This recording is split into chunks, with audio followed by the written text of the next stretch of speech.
today, problem has been focused not as a result of the actions of the press itself immediately in the past, but on account of our disenchantment with whole framework of our experience with democracy. Democracy and freedom of the press are inseparable concepts. And today, why are people in the Connaught Place, men and women who had not known each other before, side by side stand and express their feelings? I think the disenchantment with the experience of democracy, our way we have conducted ourselves, is the point in issue. There are two great cases in the American court. The first, way back, Gitlow versus New York. The other is Buharnais. They said there is certain speech which is clearly outside free speech, outside the constitutional zone of free expression, and that is not protected by law. And that kind of thing now comes back with a kind of a fervor which is a renewed fervor. The debate is revived. I have been expressing my views on this subject ever since I became chairman of the Press Council, with the result that a section of the media launched a vicious attack on me, that here is a person who wants to gag the media, muzzle the media, he's a dictator, he wants to reimpose emergency and all kinds of shameless nonsense. Totally false and shameless. I have been the greatest fighter for media freedom. None of these people have fought the way I have fought. They talk, they have done nothing. Who spoke out first when Asim Trivedi, that cartoonist, was arrested? I was the person who raised my voice. This is against the constitutional freedom. Who was the person who spoke out when the professor of Jadavpur University in Bengal, Professor Mahapatra, I was the person who spoke out first. When that girl put something on the Facebook in Bombay, at the time when that Balasaheb Thackeray died, I was the person who spoke out. In fact, I wrote 2 letters to the Chief Minister, that very strong letters. And the result was that those policemen who arrested the girl were suspended and the girl was released. I was the person who raised my voice. Did any of you do? Never really speak out for press freedom. Those who attack me for trying to muzzle, gag the media, they have never spoken out for media freedom. In Bihar, media freedom was suppressed in a covert way, that the government has media management there. That is what I learned. That if any media person writes against the Bihar government, the journalist is dismissed or he is transferred, because the government puts pressure on the owner and the owner wants to please the government. You know, all these owners are businessmen. They want to keep the government happy. So they dismiss the journalist or transfer him. I spoke out against that. In every case, I have been fighting for press freedom. As I said, I have always defended press freedom. That is what I sincerely believe in. But I have said that freedom is coupled with responsibilities. Am I wrong in saying that? The moment one talks of responsibilities, media people say, oh, this is trying to muzzle the freedom, gag the press. You see, every social activity has to be regulated, because man by nature is a social being, as Aristotle said. We are gregarious creatures. We can only survive in groups of relatives, groups of friends, groups of colleagues. We are not Robinson Crusoe who can survive alone. Therefore, your freedom cannot go to the extent of damaging society, because then you are damaging yourself. No freedom can be absolute. Every freedom is subject to reasonable restrictions in the public interest. And then freedom can be suppressed by corporatization also.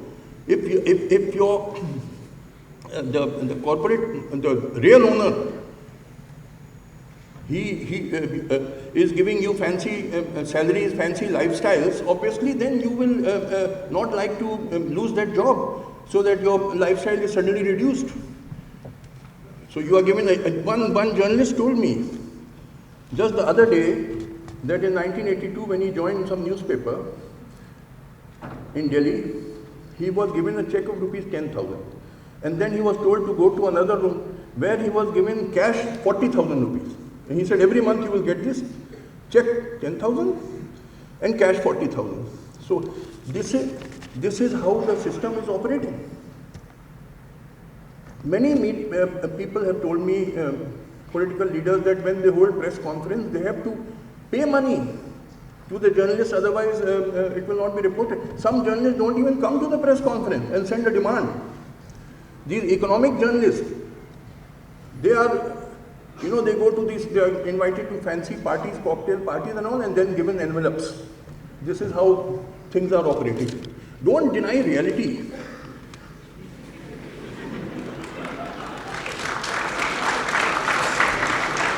I am opposed to media control, I want media regulation. The difference between the two is, in control there is no freedom. In regulation there is freedom, but it is subject to reasonable restrictions in the public interest.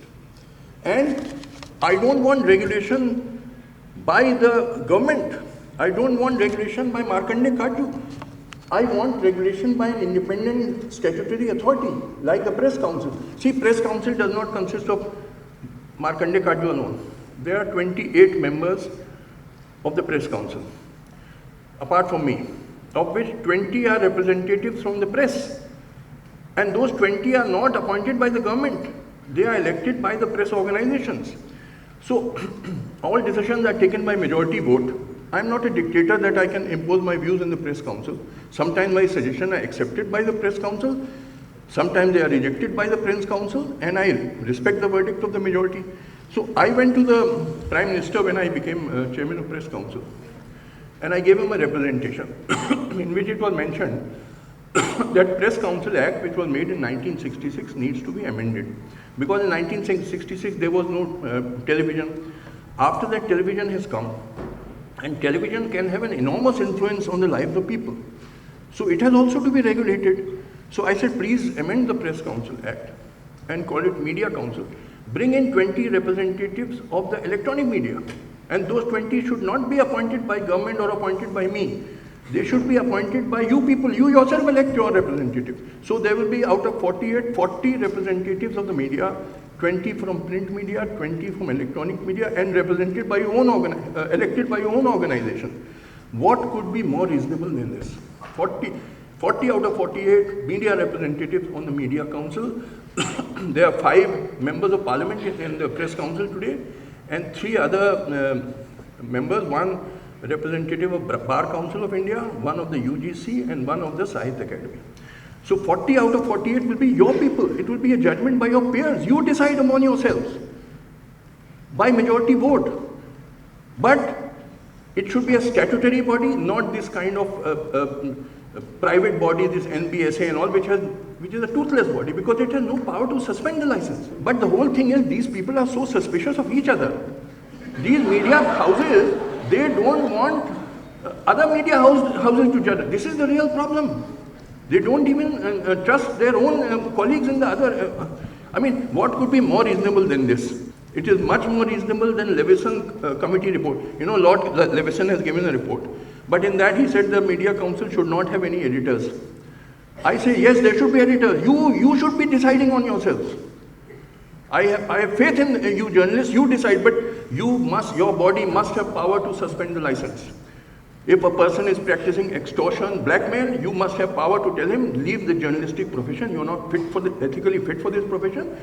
You see, everybody is accountable in a democracy. I was accountable 20 as a lawyer, 20 as a judge. I was accountable. I had that fear that my license as a lawyer could be revoked. I could be removed from judgeship if I started taking bribes as a judge. But media people say we should not be accountable. We will practice self-regulation. This self-regulation is all bogus. It is all of self-regulation is no regulation. It is an oxymoron. It is a deliberate ploy so that there may be no regulation of you people. So thank you very much for giving me this opportunity. I just wish to add that it is the duty of the media to help the country in its struggle against poverty and malnutrition and unemployment and try these great social issues. And that can be done when the media spreads scientific ideas, rational ideas on a massive level in this country. Thank you. I take his critique of the media very seriously. What is this critique? One, that trivialization of coverage. You don't cover relevant and essential issues relating to the basic condition of the masses of our people, particularly the disadvantaged, the deprived, the hundreds of millions. Two, they divide people along communal, caste, chauvinistic lines. Three, they actively promote, at least sections of them, superstition, obscurantism, etc. And four, which really went deep and I think touched a sensitive nerve, that the intellectual level of journalism in India, to put it mildly, is not up to the mark. In fact, he uses much stronger language than that. And I think these are widely recognized to be true to various degrees. As we were having a discussion and the chief guest pointed out that there are different sectors of the media and you've got to take that into account. That's a very important point as well. But coming to the question of what is to be done, the prescription. Now the problem in India is that the press on paper is very well protected. Article 19(1)(a) of the Indian Constitution, reference was made to it, but I would add that judicial interpretation by our Supreme Court, the Supreme Court of India, has conferred on the press a special protection because there are a number of judgments which I've read into Article 19(1)(a), freedom of speech and expression, freedom of the press in so many words. So we can claim that there is some kind of privilege there. It's not just for every citizen.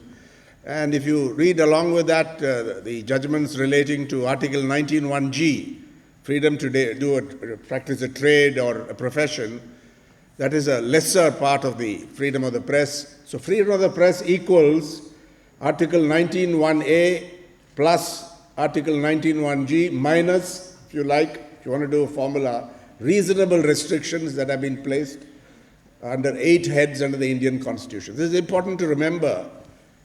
And on the whole, we are very grateful to the judiciary, those of us who are in the press, for this protection, this sensitivity to free speech. The issue is what is to be done. The problem for television is it has absolutely no such protection. The Supreme Court of India has not read into Article 19(1)(a) the same kind of freedom for news broadcasting or broadcasting that it has read for the printed press. And that's an issue. But then they are utterly unregulated. Then there's no broadcasting regulatory law at all, other than the power to remove the license, which is with the ministry. All wrong, completely wrong. You got it absolutely wrong. Of course, they don't do it because for various reasons, but the power is there to de-license so far as broadcast channels are concerned.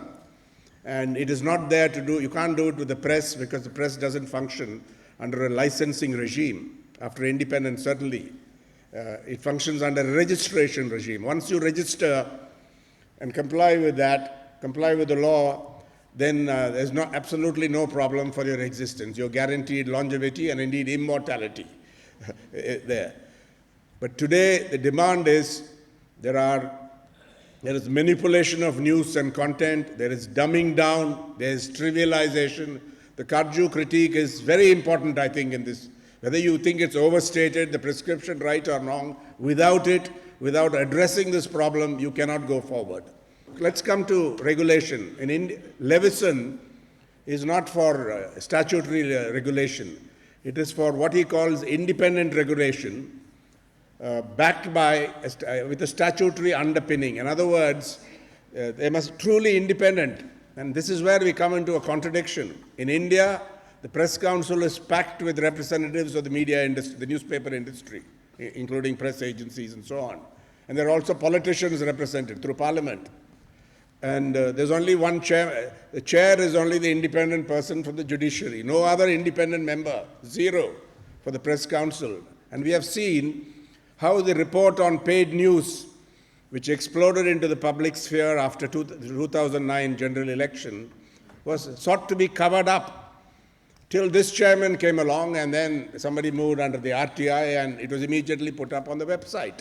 A scathing, a damning report on this rogue practice. No other word fits the bill. It is as much a rogue practice as phone hacking is in the United Kingdom. And something has to be done about it. One way is independent self-regulation. In the Hindu, we have this practice of a full-time internal news ombudsman who is completely independent of the editorial process. Right now, A.S. Paneerselvam, but I don't think anyone else has adopted this model in India. It's done some in UK and so on. You must set up standards. Unfortunately, in India, the Press Council has not attempted to set up standards, a standards code.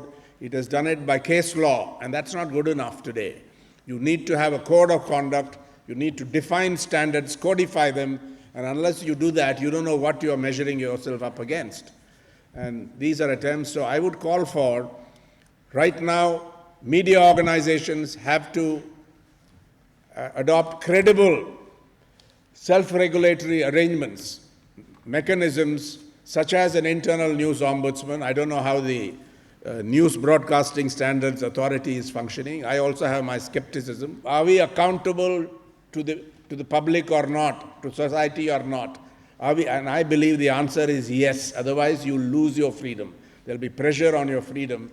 And you can see all around you very vigorous critiques of the press, complaints against the press, and even more so against news broadcasters, television. They are seen as a law unto themselves, some of them, and I hear this all the time. So you've got to go into this issue, and perhaps a Leveson-like exercise, but fast-tracked is what we require. As for radio, we are living in the 19th century, so far as the regime is concerned.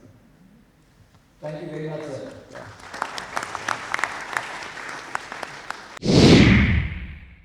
I must make a disclosure. I'm a member of the News Broadcasting Standards Authority, and I'm also a member of the Broadcast Editors Association, and these are two institutes I believe in very strongly. Let me explain to you how the NBSA functions. The NBSA has been set up under the News Broadcasting Authority. It's completely independent from what the broadcasters do. You've got Justice Verma, who's a former Chief Justice of India, one of the most learned voices we have in our country. He's the chairman of the authority. You've got Professor Deepankar Gupta, you've got S.Y. Qureshi, the former Chief Election Commissioner. There are other people like Kiran Karnik, former chairman of NASSCOM, who are part of it. Chokila Iyer, who's the former foreign secretary. These are people who are very eminent voices of civil society. They have their own independent views, and they're not likely to be dictated or guided by what any individual or selfish interest might want. Any one of you sitting here or any viewer watching television can actually file a complaint before the NBSA.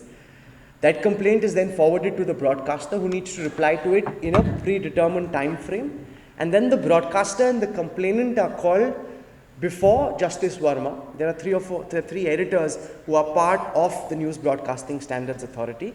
The complaint is heard out, and then the NBSA determines its verdict on that particular complaint, and in several cases, the verdicts have gone against broadcasters. N. Ram whom I respect a lot, spoke about codification. Several of the code of conduct has already been codified, whether it is uncovering terrorism, whether it is uncovering communal riots, whether it is uncovering cases of sexual assault. What broadcasters should and should not, can and cannot do, has already been codified. That's been circulated to every member of our newsroom, and those codes are also up on the NBSA website. If anybody feels that broadcasters are in violation of this code of conduct, they can go and complain to the NBSA. It's a body that functions very effectively. The NBSA cannot take decisions on a moment-by-moment basis. We meet once every month. The BEA is chatting on a daily basis and taking very dynamic calls. There were riots in Mumbai. The media handled it with a lot of restraint, a lot of calm. There were riots in Meerut. they were handled in a very mature fashion by the media. The media is also learning from past mistakes and taking corrective action as we go along. Here's my view on what's wrong. Currently, being part of the NBSA is a voluntary exercise. So I can, as a broadcaster, decide that I don't wish to be part of the NBSA. Currently, complying with the orders of Justice Verma's authority is also a voluntary exercise. So we had a case against India TV, I think it was, where they were held guilty of some violation and they decided, no, we don't like what Justice Verma is saying, so we won't follow the order. And therefore, for a while, they walked out of the NBSA. Ultimately, there was so much peer pressure on them that they had to come back, but for that period, they decided they didn't wish to be part of the NBSA. I think those are the loopholes that need to be fixed. It should be mandatory for all channels to be part of the NBSA and to compulsorily comply with everything that the NBSA decides. It can't be a voluntary exercise. If Deepankar, S.Y. Qureshi, the others have together come to the conclusion that a channel is in violation, then the channel is in violation. You know, the accused cannot then determine and turn back and say, no, actually, Mr. Judge, I don't agree with you. Thank you very much for your time. What I would like to stress here is that when we talk about self-regulation, I'm moving on to another plane because I think this has been exhausted and been flogged enough. The other thing which I think is very important is that when we talk about self-regulation, what we're really stressing is that we are now serious about one big point, and that is we want to exercise freedom with responsibility. That is what we're serious about, which is why we're talking about self-regulation. Self-regulation is actually a measure of confidence. It's because you're confident that you're willing to self-regulate. Those who are not confident do not want to self-regulate. Those who do not want to exceed the given standards do not want self-regulation. Self-regulation is where you want to be professionally superb, where you want to hit the high notes. That is what self-regulation is all about. As you know, in the media, what is the easiest thing to do is to go around with bells and whistles and package things neatly and look for TRP ratings in a very gross fashion. When you do that, what are you really doing? You're probably gaining audience share, but you're not really improving yourself. This is one example where time after time after time, various TV channels and newspapers, I must add, are benefited from doing the wrong thing and they're constantly falling up instead of falling down. And this is something we must pay attention to. Professional excellence is what the NBSA is all about. Professional excellence is what we want to strive at, which is why it's called standards authority. We want to set high standards. The reason why some of us are on the board is because we feel gratified that over the years that we've been there, we have been able to make a difference with the help of those who are in it with us and who actually submit to some of the guidelines that we issue from time to time. There are many things that need to be done. There are many things that have not yet been done. I believe that if the NBSA has statutory powers to dismiss, to take away licenses, all very good. But this is a wish list. What we are talking right now about is who are the people who want to self-regulate? Do they want to self-regulate simply because they're scared that tomorrow the government might come and censor them? But that's not good enough. The government might censor you anyway. If the government is a dictatorial one, if the government wants to impose emergency, the government doesn't like the way you put out things, it might censor you. You can't do anything about it. You self-regulate not simply because you want to avoid the acts of the government. You self-regulate because you want to get better. If you don't want to get better, you will not want to self-regulate. Self-regulation is not NBSA, it's not press council or whatever. Self-regulation is when it becomes a habit, when it becomes part of your inner sensor. When the inner sensor works, and that is when self-regulation happens. But inner sensors never work on their own. Human beings are by nature not very good. What makes them good is constant reminders from outside. This is the way citizens practice citizenship, and this is the way you should practice it too. And self-regulation, therefore, in the ultimate analysis, in my view, is the exercise of citizenship in the broadcasting world. Thank you. First thing, all are in agreement that there must be some regulation, though not control, of this power, the media power. All of them are agreed. Nobody says, well, we are law unto ourselves and we don't want any regulation. Second is, all of them are agreed that government should not be the censor or the controller of ideas. government should keep itself out. And all are agreed that it's only regulation and no control. It is the old Blackstone's theory that freedom of expression should there be no preconditions about it. After it is expressed, what are the consequences? The man takes the consequence of what he utters and takes. That's the basic principle on which American and Indian jurisprudence and freedom of speech is. Question is, there must be a system of independent self-regulation. All are agreed on that. Whether it should have a statutory underpinning, this should not be merely your volition, your charity that I have this institution out of consideration for poor people who suffer or infliction. Or is it something which you recognize as a normative value in law, that you should have this basic thing? How you build upon it is, the composition is different. Whether the serving editors, broadcasters must be there, and somebody else must be there is a matter of detail. I think I personally believe, I'm sure nobody will share my views either off or on the dais here or with you. Well, you have agreed on everything, but have a assurance, keep your trust in God. Put your trust in God, but keep the powder dry. Have a statutory underpinning so that nobody could run away from it. This is perhaps a solution. I mean, you agreed upon everything except this mode of it.